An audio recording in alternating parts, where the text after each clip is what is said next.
Nós estamos tratando de escola sem partido. Nós estamos tratando de movimento A, B ou C aqui. Gostaria de deixar isso bem claro para a Vossa Excelência. Agradeço a Vossa Excelência a ponderação. Passo a palavra ao professor Luiz Lopes Diniz Filho.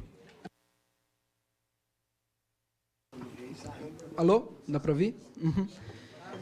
Bom, eu vou começar aqui, então, a minha palestra. Eu não vou tratar dessas questões de educação moral, nem de educação sexual. Eu sou professor de geografia. Eu vou me ater especificamente a essa área, que é a área que eu conheço melhor. Eu deixo apenas claro que eu nunca vou ser a favor de uma lei se ela determinar que esse ou aquele conteúdo é vedado. Tá? No entanto, não é para isso que se encaminha aqui o projeto Escola Sem Partido, mas, enfim, eu não vou entrar nessa discussão. Tá? Eu quero dizer o seguinte, o problema da doutrinação teórica e ideológica no ensino brasileiro é um problema que existe, é sério, ele já vem de várias décadas e algo tem que ser feito para corrigir esse problema, certo? Vale dizer o seguinte, o ensino brasileiro, ele sempre foi doutrinador, certo? Desde lá dos anos 30, quando ele começa a ser nacionalizado, com Getúlio Vargas, que era um ditador, e durante a ditadura do Estado Novo se consolida, de fato, um sistema nacional de ensino, ele já era doutrinador. Só que naquele tempo se fazia uma doutrinação nacionalista, patriótica, que era também bastante útil ao próprio Getúlio Vargas, que era um ditador no poder. Mas o que aconteceu ali foi que, dos anos 70, né, ali no final da ditadura militar, começa a haver um movimento, né, de crescimento, digamos assim, de uma visão esquerdista profundamente influenciada pelo marxismo entre os professores de história, de geografia, principalmente, né, enfim. Esse movimento vai crescendo e quando chega ali no finzinho da ditadura, já em 1982, quando se dão já as primeiras, né, eleições diretas para governador de estado, depois, né, do golpe de 64, a oposição começa a chegar ao poder e essas visões de ensino profundamente influenciadas pelo marxismo começam a se tornar diretrizes oficiais do ensino, certo? Então, há um geógrafo, inclusive, que ele narra essa história, que ele conta que no estado de São Paulo, a chamada geografia crítica radical, que era essencialmente uma geografia marxista, ela foi oficializada como diretriz do sistema de ensino no estado de São Paulo, pelo então governador Franco Montoro, que era do PMDB, e mais tarde só que veio o PSDB. Esse processo foi num crescendo, o marxismo ele foi entrando no ensino de história, de geografia de vários estados, até chegar nos PCNs, né? Então, até os próprios PCNs mesmo são profundamente eivadas dessa visão fortemente marxista, certo? E qual é o problema de você ter o próprio ensino, né? As próprias diretrizes de ensino muito calcadas nessas visões marxistas que depois se combinaram com abordagens, entre aspas, pós-modernistas, mas sempre com um claro viés político-ideológico de esquerda. O grande problema é que esse tipo de pensamento pega palavras, pega certos conceitos que na cabeça das pessoas querem dizer uma coisa, mas eles emprestam novos conteúdos a esses conceitos e dali a pouco você escuta uma coisa, mas na verdade eles estão dizendo outra, certo? Então a escola, esse movimento que veio da geografia crítica, da história crítica, do pensamento crítico, pedagógico, etc., ele fala muito de tolerância, ele fala muito de liberdade, ele fala muito de pluralismo, de democracia. Mas, na verdade, os conteúdos ensinados aos alunos vão no sentido oposto. Eles não respeitam o pluralismo, eles não respeitam a diversidade de ideias. E digo até mais, eles nem sequer, do ponto de vista da tolerância, eles contribuem. Eles tendem a formar pessoas intolerantes, na verdade.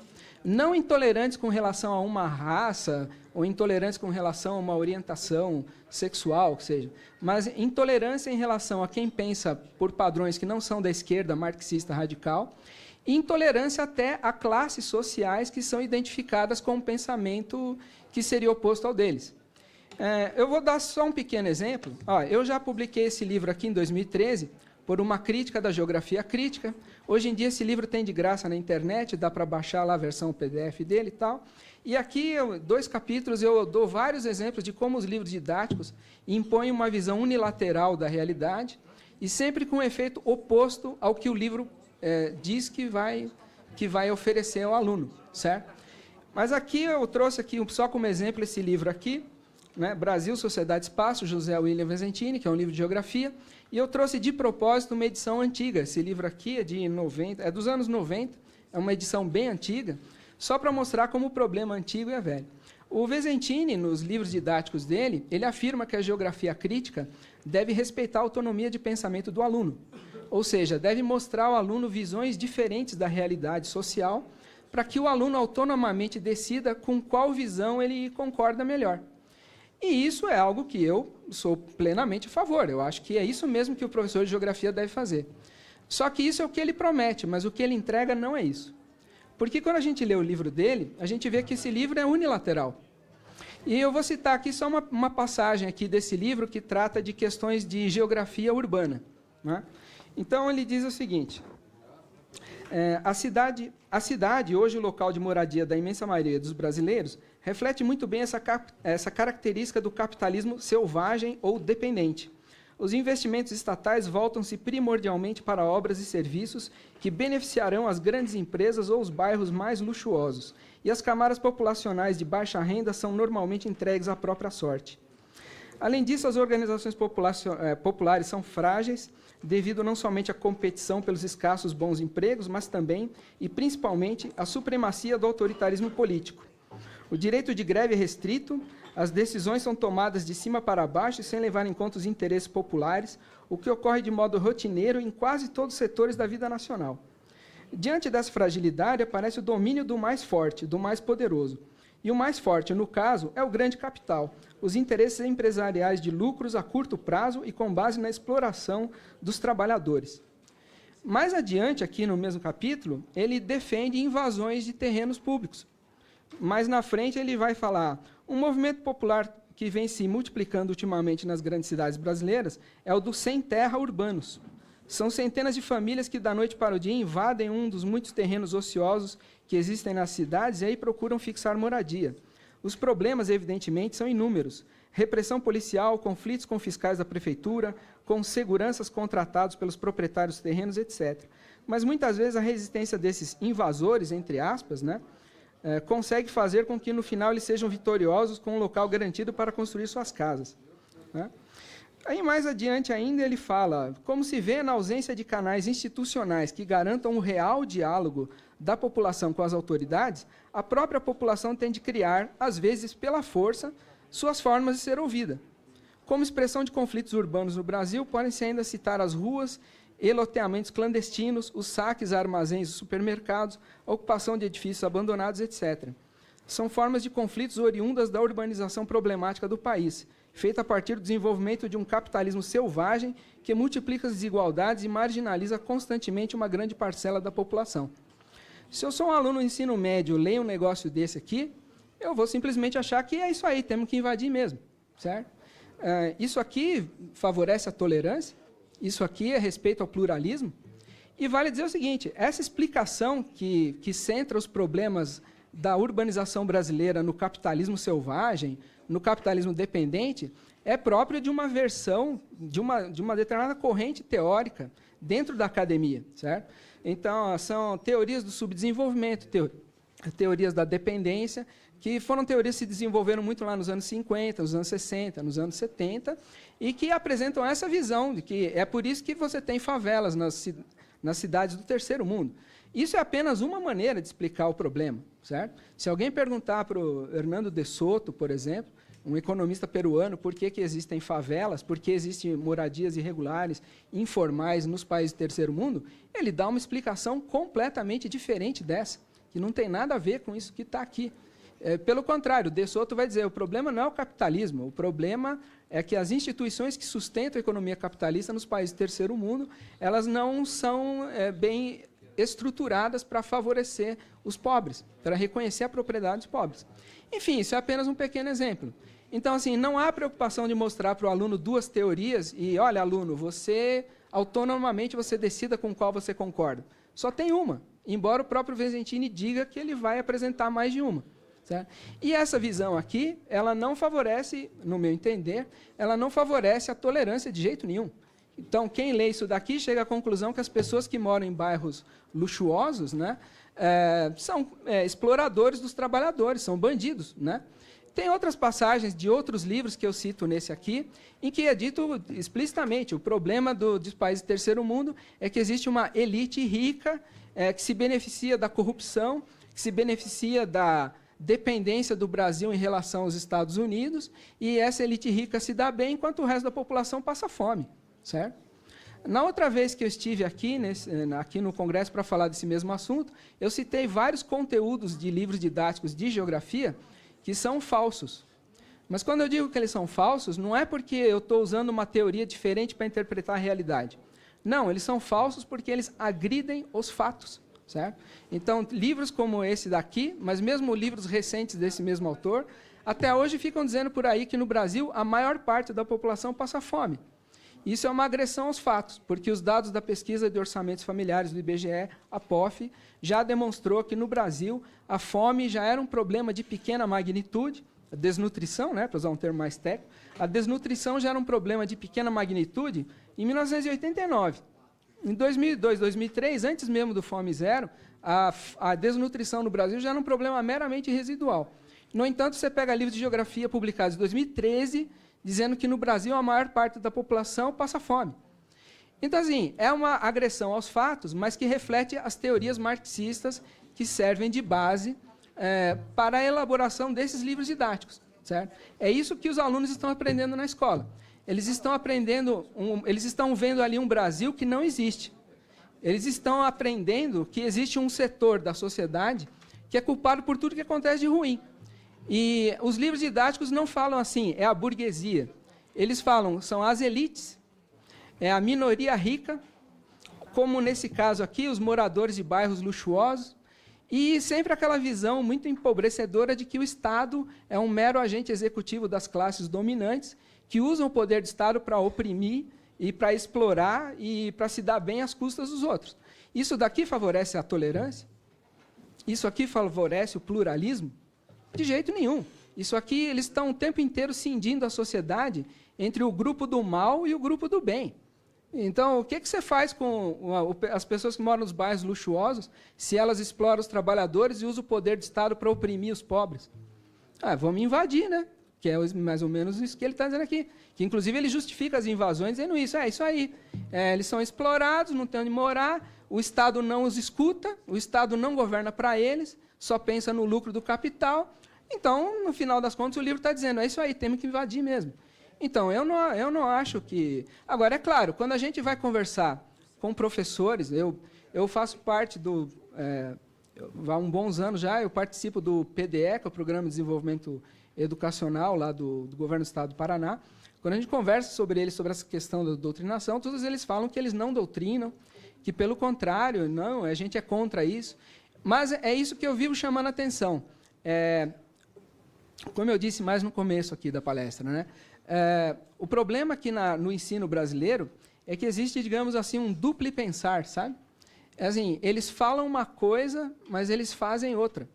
E eles são o tempo inteiro contraditórios no que eles propõem e naquilo que eles realmente fazem. Então, eles sempre falam, não, o pensamento crítico é você ensinar para o aluno pensar com a própria cabeça. Tá? O problema é que eles usam a expressão pensamento crítico com um duplo sentido contraditório. Às vezes, pensamento crítico significa ensinar o aluno a pensar com a própria cabeça. Noutras vezes, pensamento crítico é você ensinar para o aluno teorias críticas do capitalismo. Bom, é o seguinte, se o professor entender que a missão dele é ensinar para o aluno as teorias críticas do capitalismo, ele não vai respeitar o princípio de dar essa autonomia de pensamento para o aluno. E por quê? Porque se chegar no final do ano, o aluno não estiver concordando com ele que o capitalismo é ruim, que o capitalismo é explorador, dominador, que o capitalismo faz esse tipo de coisa, o professor vai sentir que ele fracassou na missão dele. Porque, afinal de contas, ensinar para o aluno o pensamento crítico é fazer a crítica do capitalismo. É escrever esse tipo de coisa que está aqui nesse livro, certo? Bem, mas então, e você ensinar o aluno a pensar com a própria cabeça, como é que fica? Simplesmente não fica. Então, assim, fora da sala de aula, ou quando você pega livros como esse, quando você vai ler a introdução do livro, está dito isso. Vamos aqui respeitar a autonomia de pensamento do aluno, em nome de uma sociedade plural, democrática, tolerante, vamos mostrar visões diferentes e o aluno que decida. Isso é que está lá na introdução, mas quando você vai ler o capítulo sobre reforma agrária, o capítulo sobre questão urbana, o capítulo sobre geopolítica, é uma visão unilateral, pautada por teorias de esquerda as mais radicais possíveis, que legitimam até ações violentas, como invasão de terra, invasão de terreno público, invasão disso, invasão daquilo, certo? E onde é que ficou o pluralismo? Desapareceu, certo? Então, assim, o pacote que eles entregam não é o pacote que eles prometem. Então, é por isso que é sempre muito complicado quando a gente participa de debates sobre educação, porque as pessoas que seguem, por exemplo, o método o mal chamado método Paulo Freire, é que eles sempre ficam com um discurso genérico, né? Respeitar o espírito crítico, formar o cidadão crítico, respeitar a tolerância, a liberdade, fazer do aluno sujeito de si mesmo. Só que isso são proposições de princípios gerais e que eles sempre usam em todo tipo de discussão escrita ou verbal e tal. Mas quando você pega, então vamos ver concretamente o que eles estão ensinando para as crianças. Eles estão ensinando isso aqui, certo? Estão ensinando que é isso aí, tem que invadir terreno mesmo, porque não tem outra saída. O Estado não governa para o pobre, o Estado governa para o rico, e o rico enriquece roubando o pobre, explorando o trabalhador. É isso? Essa que é a questão. Então, é por isso que eu acho o seguinte, algo tem que ser feito. E aí eu digo até mais. Eu sei que os sindicatos professores são radicalmente contra o projeto Escola Sem Partido. É incoerência deles serem contra, certo? Por que é incoerência deles serem contra? Porque esses deveres do professor que estão ali, certo? Eles estão apenas informando ao aluno que o próprio professor prometeu aquilo. Porque quando a gente lê esses textos sobre educação e geografia, por exemplo, ou quando a gente lê coisas que certos seguidores do Paulo Freire escrevem, o que eles prometem para o aluno é isso. Eles prometem pluralismo, eles prometem tolerância, eles prometem que vão fazer com que o aluno pense com a própria cabeça. Então, mas no final das contas, aqueles direitos do professor que a Escola Sem Partido defende, são isso, certo? Então, assim, agora o problema é que os professores eles são contraditórios. Eles dizem que vão dar isso, na prática eles oferecem o contrário, e aí quando então alguém resolve, então vamos estabelecer aqui, né, formalmente quais são os direitos do professor. Aí eles reagem com 4 pedras na mão. Por quê? Porque eles sabem que na prática o que eles fazem não é aquilo que eles prometem, certo? Então, na sala de aula, a história é outra. E como é que a gente sabe o que eles dizem na sala de aula? Aí é complicado, né? Porque a sala de aula é um espaço fechado. Então, para saber o que eles ensinam na sala de aula, a gente tem que ler o livro didático, certo? E quando a gente lê o livro didático, está muito claro o que eles estão ensinando.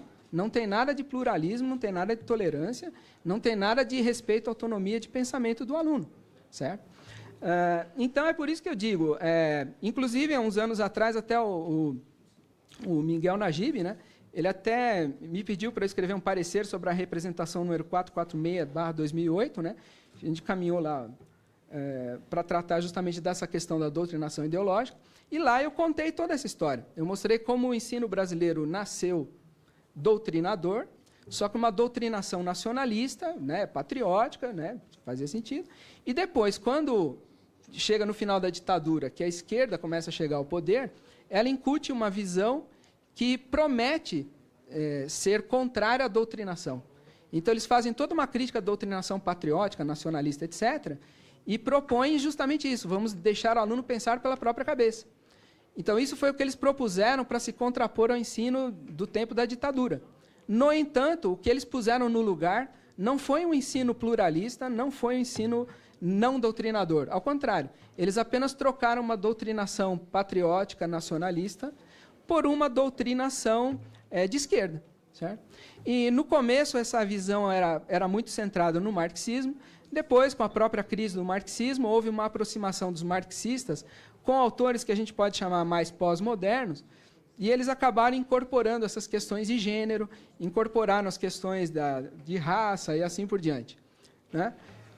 Só que sempre que eles vão trabalhar essas questões, eles também sempre trabalham numa linha sempre de opor, sempre de estabelecer que existe uma elite que, além de ser corrupta e exploradora trabalhadora, é preconceituosa, etc., etc., etc., né? E sempre opondo o bem contra o mal. e também o que também pode levar a visões distorcidas da própria história brasileira. Sempre, né, aquela história como sendo sempre uma luta do bem, né, do branco rico contra o negro pobre, né, e assim por diante, o que também é um tipo de visão que, ok, a gente não quer cair de novo naquela visão muito Gilberto Freiriana, meio ingênua lá de trás, mas também o que se colocou no lugar, né, muito... Eu poderia citar também alguns exemplos, o próprio Vizzentini, né, como que ele passa sempre aquela visão racialista, radical, mas também não vou ficar entrando aqui em muitos detalhes, não vou ficar lendo muitas passagens de livros, né, e tal dele para demonstrar esse ponto. Mas, enfim, o que eu quero dizer é o seguinte, nessas discussões é sempre importante ter cuidado com isso. Quando eles falarem, a gente faz uma educação voltada para a cidadania, é preciso entender que eles raciocinam sobre cidadania a partir desses parâmetros da esquerda, muito influenciada pelo marxismo. Cidadania, para eles, só se resolve plenamente numa sociedade socialista, uma sociedade sem classe, sem rico, sem pobre. Então, para eles defender a cidadania, é defender, por exemplo, isso aqui, que o cara vai invadir terreno, vai invadir propriedade alheia, porque, afinal de contas, o Estado supostamente não o escuta e ele não tem nada, e também o dono é um explorador, tem mais que invadir mesmo. Isso é, no fundo, para eles, isso que é cidadania. Vão ensinar tolerância. Então, ensinar tolerância é dizer assim, o pobre é do bem e o rico é um explorador e usa o Estado para tacar o pau em cima do pobre. Isso que é a tolerância, isso que é a diversidade, não sei o quê, parará, parará. Tá ok, mas aqui não tem diversidade de visões nenhuma, aqui só tem uma visão. A visão é unilateral. Cadê a diversidade? Tem muitas teorias para explicar por que tem favela. Aqui só tem uma, entendeu? E que é sempre aquela visão mais radical, mais crítica, aquela visão mais esquerda. Certo? Então, é nesse sentido que eu procuro falar aqui na Escola Sem Partido, para atentar para isso. Tá? Apesar desses educadores inspirados em Paulo Freire e tal, falarem muito em democracia, esse tipo de ensino depõe contra a democracia. E por que ele depõe contra a democracia? Primeiro, porque ele passa para o aluno uma visão distorcida da realidade. E distorcida porque agride os fatos. Não é nem por dizer, não, é que você está pondo uma leitura de direita. Não, é porque os fatos estão errados. Certo? Então, assim, o aluno vai pensar a realidade política do país dele.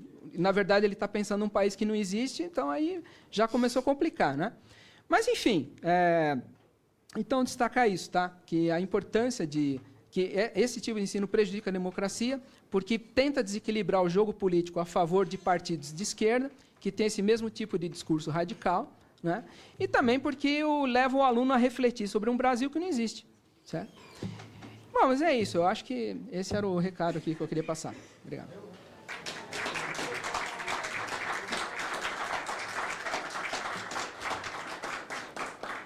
Essa presidência